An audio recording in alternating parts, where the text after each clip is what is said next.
As we know, COVID-19 has grounded airlines, halted travel and plunged the wider aerospace industry into crisis. The sector employs more than 22,000 people in Singapore and is getting more support from the government in the form of training programs and fee subsidies.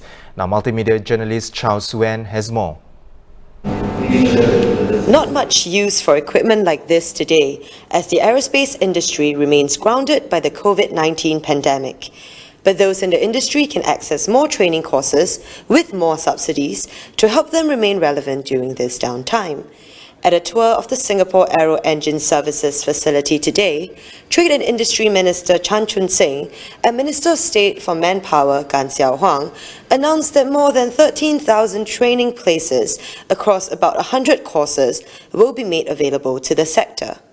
Workers in this training program will have their pay during this period, as well as their course fees, subsidized by up to 90%. This is a very unique industry. It is not something that people can just easily join and then pick up the qualification and skills set in a short time. So this is an industry whereby we cannot take a short-term perspective to their investments, where we have a feast and famine strategy, whereby people just stop the training when there's no demand or suddenly surge the training when there's demand. These are not processes that can just be turned on and off. It requires time, it requires investment, it requires deep skill and knowledge in order for us to design the processes such that we can be ahead of our competitors. The enhanced training support package essentially increases the funding support for the workers in the aerospace sector. This actually will give a lot of incentive for companies in the aerospace sector to upgrade and reskill the workers during this period. Now we know that this is a crucial time, for our workers to be upskilled and also be positioned for recovery. Many in the industry are fighting not just for survival, but to emerge stronger from the crisis.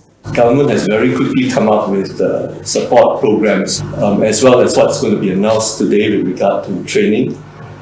These have bought the industry time.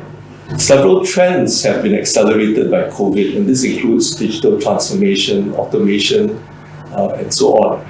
And we're using this time not only to retain current capabilities, but also to prepare for that future.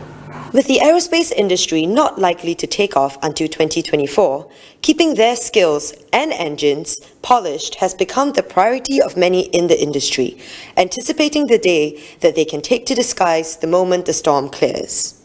Chao Suen for the Straits Times.